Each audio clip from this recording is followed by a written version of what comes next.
Hi friends, आप देखिए मैं एक आपको नई प्लांट की जानकारी, नए पौधे की जानकारी, नई जड़ी बूटी की जानकारी और एक तरह खरपतवार की जानकारी दूंगी।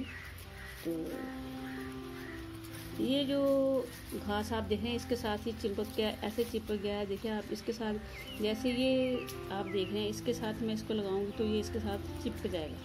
इसके साथ अगर पत्ता भी लगता है तो पत्ता भी चिपक जाता है। देखिए आप अगर पत्ता लगाएंगे ना तो पत्ता भी चिपक जाता है। इस तरह से देखिए एक दूसरे से ये अगर साथ में लग जाएं तो ये चिपक जाते हैं। अगर आप इसके बीच में से कई बार निकलें तो यहाँ पे लगी हो तो ये कपड़े के साथ भी चिपक जाती है।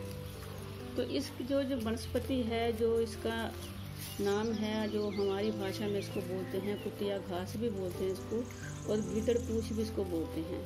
तो कहीं इसको कुतिया घास भी बोलते हैं, कहीं कुत्ता घास भी बोलते हैं, लेकिन जो इसका वैज्ञानिक नाम है जो हम इसको लेते हैं स्टेरिया ग्लोप बोलते हैं इसको। तो ये जो घास है एक तरह खरपतवार है। देखिए इसको हाथ लगाएंगे तो एक तरह से ये देखिए आप मेरे हाथ को कैसे इसने पकड़ रखा है। अगर मैं इसको हाथ लगाती हूँ इसको तो ऐसे ये पकड़ लेती है। देखिए एक तरह से इसमें जैसे चुंबक होता है, इस तरह से इसमें एक तरह से आप देखिए वनस्पति दूसरे के साथ ऐसे ये चिपक जाते हैं। देखिए तीन हैं तो तीनों एक के साथ अगर आप इसके हाथ के साथ लगाएंगे देखिए ऐसे चिपक जाता है। इसके जो साथ में जो लगे होते हैं आपको दिखाऊँ मैं, बारीक बारीक रोए होते हैं जो एक कटीले होते हैं। देखिए आप ये जो हैं काफ़ी कटीले होते हैं तो ये चिपक जाते हैं, कपड़े के साथ भी चिपक जाते हैं। अगर आप बालों में लग जाए तो बालों में भी चिपक जाते हैं। तो ये जो वनस्पति है काफ़ी लाभदायक है। जैसे आपको त्वचा रोग है या पेशाब में जलन है या पेट में खराबी है या कई बार कहते हैं सांप काटने पे भी ये काफ़ी जड़ी बूटी जो है काम में लाई जाती है। तो ये जो जड़ी बूटी है काफ़ी लाभदायक है। जैसे भी आपको इसकी लेकिन जो बीज हैं, जो आप इसके जो बीज पक जाते हैं, इसके बीज को पकने से जैसे हम बाजरे की जैसे हम बीज निकालते हैं ऐसे इसको अच्छी तरह से इसको जब पक जाए तो अच्छी तरह से इसको मसल के इसमें से निकाल लेना है कि जो इसके कांटे इसके झड़ जाएं और इसमें से बीज निकल आए। तो उस बीज को आप इकट्ठा कर लीजिए। काफ़ी आपको ये घास मिल जाए, ये तो थोड़ी सी है लेकिन काफ़ी घास मिल जाए जिसमें से काफ़ी बीज निकल सकें। तो ये जो बीज हैं आप इसको सुखा के इसका पाउडर बना के रख लीजिए। तो ये जो पाउडर है काफ़ी लाभदायक है। अगर आप सुबह शाम इसको पानी के साथ लेते हैं तो काफ़ी लाभदायक है। ये जो प्लांट है आपको बरसात के मौसम में ही मिलेगा। जैसे कि सितंबर का महीना लगा हुआ है अब, तो सितंबर के महीने में ही ये आपको प्लांट दिखाई देंगे। इससे पहले आपको ये प्लांट नहीं दिखाई देंगे क्योंकि अब सितंबर का महीना है। तो ये अब प्लांट ये ऐसे तैयार आपको कहीं भी मिल जाएंगे, जहाँ आप खाली जगह है या खेतों के आसपास कहीं भी है। हम गांव में रहते हैं तो हमारे पास ये खेतों के काफ़ी लगे हुए हैं। जैसे घर के आसपास भी कहीं या खेत हैं हमारे घर के आसपास तो वहाँ भी कहीं हमें ये दिखाई दे जाते हैं। तो इस तरह से ये जो प्लांट है काफ़ी लाभदायक है अगर आप इसके बीज का इस्तेमाल करते हैं।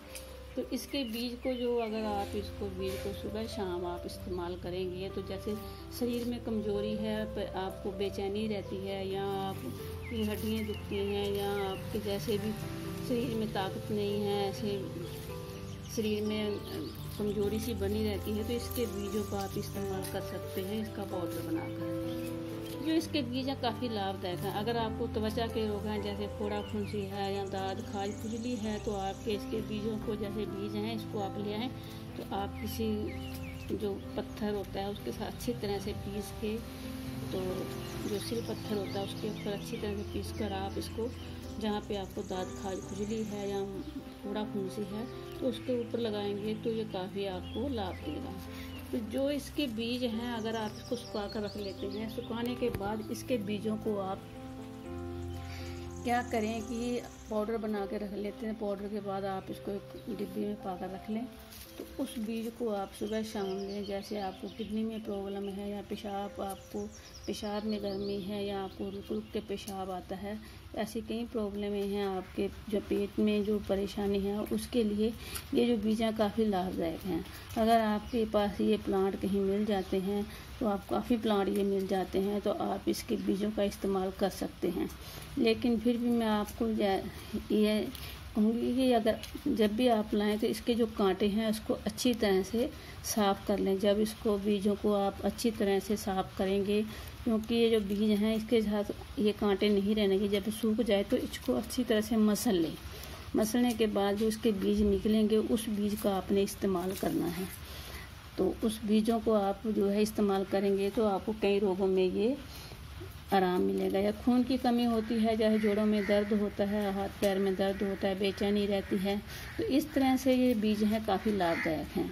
तो इस तरह से ये बीज हमारे गांव में काफ़ी जड़ी बूटियाँ, ऐसे जो घास खरपतवार है, एक तरह हम इसको घास समझते हैं, तो ये घास की तरह ही हम जैसे जानवरों को चारा डालते हैं तो उसमें ले आते हैं। तो इसकी ये जानकारी जो है अगर आपको कहीं आपको ये मिल जाते हैं तो आप इसका इस्तेमाल कर सकते हैं। आप देखिए इसके बीज बहुत ही छोटे छोटे बीज होते हैं, लेकिन अभी ये कच्चे हैं। अभी इसमें जब इसको तोड़ेंगे तो अभी इसमें से दूध की तरह ही निकलते हैं, क्योंकि अभी ये कच्चा बीज है तो अभी पका नहीं है, इसमें बीज निकलेगा भी नहीं। तो इस तरह से अगर आपको कहीं ये प्लांट मिल जाते हैं, दिखाई देते हैं, तो आप इसका ज़रूर इस्तेमाल करें। तो ये छोटी सी जानकारी थी मेरे पास जो मैंने आपको दी। अगर मेरी जानकारी आपको अच्छी लगे तो वीडियो को लाइक शेयर जरूर करना। धन्यवाद।